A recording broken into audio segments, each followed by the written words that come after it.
Saya Muhammad Adib Alifi sebagai pemateri pengertian pertama. Saya Gidano Mesidi sebagai pemateri pengertian kedua. Saya Salma Talita Sadi sebagai pemateri metode pertama. Saya Rahma Ramadhani Mafia sebagai pemateri metode sejarah kedua.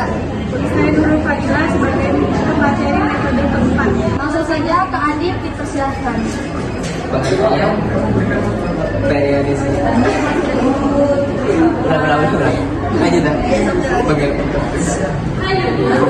Pengertian periodisasi peradaban Islam adalah sifat ilmu sejarah yang mengkaji peristiwa dalam konteks waktu yang bermacam-macam. Menurut Profesor Dr. Sidney, yang menjadi patokannya adalah sistem politik. Peradaban dan kebudayaan suatu bangsa adalah pada masuk dan berkembangnya suatu agama. Terima kasih Adib atas penjelasannya. Langsung saja kita serahkan ke Bilkis. Baik, terima kasih kepada moderator. Menurut Ahmad Al-Musairi, periodisasi sejarah Islam secara lengkap dibagi menjadi beberapa tahapan. Yang pertama ada masa klasik. Di masa klasik ini dipimpin langsung oleh Rasulullah SAW yang menjadikan Madinah Al-Munawwarah sebagai pusat utama kegiatan semua orang. Masa ini dimulai dari tahun 52 sebelum hijrah sampai tahun 11. Kedua ada masa Khulafaur Rasyidin. Di masa ini terjadi penaklukan di beberapa daerah seperti Syam, Persia, dan Mesir. Yang ketiga ada dinasti Umayyah. Di masa ini Islam mengalami perluasan yang demikian signifikan. Yang keempat adalah dinasti Abbasiyah. Di masa ini adalah masa kejayaan Islam. Yang kelima adalah pemerintahan Mamluk. Nah, di masa ini sejarah Islam paling penting di masa ini adalah berhasil dibelungnya gelombang invasi. Yang terakhir ada periode Islam pada tahun 1342 sampai 1420. Terima kasih Bilkis atas penjelasannya. Sekarang melanjutkan kepada Salma. Terima kasih kepada MC yang telah memberikan kesempatan kepada saya untuk sedikit menjelaskan tentang metode heuristik. Metode heuristik adalah teknik atau proses yang dapat digunakan untuk memecahkan masalah dan dapat digunakan untuk menyelesaikan masalah dengan benar.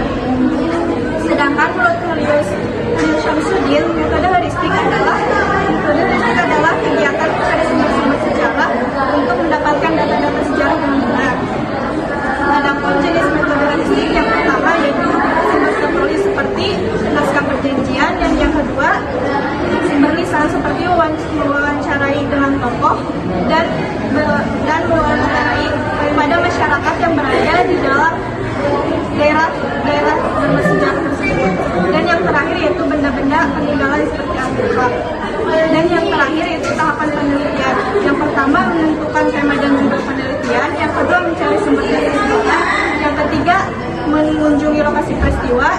Yang keempat mengkaji serta menganalisis sumber sejarah. Dan yang terakhir mengumpulkan dari hasil analisis sumber sejarah. Terima kasih Salma atas penjelasannya. Dilanjutkan oleh Rahma. Terima kasih kepada moderator yang sudah mengizinkan saya untuk menjelaskan bagaimana metode kritik. Jadi di sini metode kritik itu adalah bisa dibilang metode verifikasi. Metode verifikasi itu dalam metode kritik itu penelitian sejarah yang berproses itu untuk memeriksa dan menilai keabsahan sumber sejarah.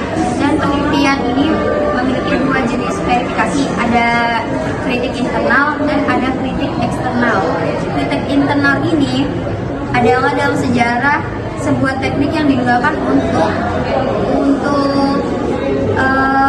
memeriksa isi dokumen. Fokus utama dari kritik internal itu adalah memahami informasi yang disajikan dalam sumber tersebut. Dan beberapa yang harus dianalisis sebelum metode kritik internal itu ada penulis. Penulis itu jadi kayak siapa yang menulis sumber, terus latar belakangnya seperti apa, dan apa penulisannya memiliki tujuan tersebut. Terus yang kedua ada isi itu kayak ya informasi yang harus disampaikan. Terus yang ketiga ada kebenaran informasi itu kita berarti harus mencari informasi tersebut itu fakta atau enggak fakta dari sumber lain. Selanjutnya itu ada kritik eksternal. Kritik eksternal itu menguji keaslian sumber sejarah dengan melihat bahan-bahan yang digunakan menyusun sumber sejarah. Jadi eksternal ini tuh apa ya, kayak lebih ke mencari keaslian atau mencari sumber-sumber lebih dalam lagi sih, kayak gitu ibaratnya. Terus yang harus dianalisis tuh dari eksternal itu bahan dan media, terus tulisan atau bahasanya, sama kondisi sama ini apa sih asal usulnya. Jadi kayak lebih detail lagi sih kata mama kayak gitu. Oke, cukup segitu aja dari metode kritik. Terima kasih Rama atas penjelasannya. Oke, sekarang dilanjutkan metode 3, yaitu saya metode interpretasi. Metode interpretasi adalah proses menafsirkan dan memberi makna pada data yang dihasilkan dalam sebuah penelitian. Interpretasi yaitu ada 2. Yang pertama yaitu analisis, yang kedua sintesis. Analisis adalah data yang masuk dalam dikategorikan, manipulasi dan meringkas data. Untuk menjawab pertanyaan kritis, analisis hanya dapat dilakukan jika data dapat ditemukan dan digunakan dengan benar. Yang kedua, sintesis atau sama dengan menyatukan, adalah tahap dalam penelitian sejarah untuk menentukan rangkaian kejadian dan mendapatkan kesimpulan. Terima kasih. Selanjutnya akan dilanjutkan ke Nurul.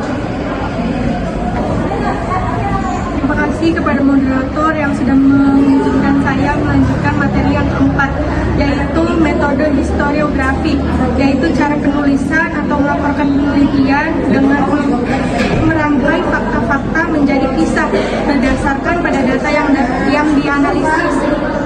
Seperti Sirah Nabawiyah karya Ibnu Ishaq yang mengisahkan Nabi Muhammad berdasarkan urutan peristiwa dari kelahiran hingga wafatnya beliau. Terima kasih.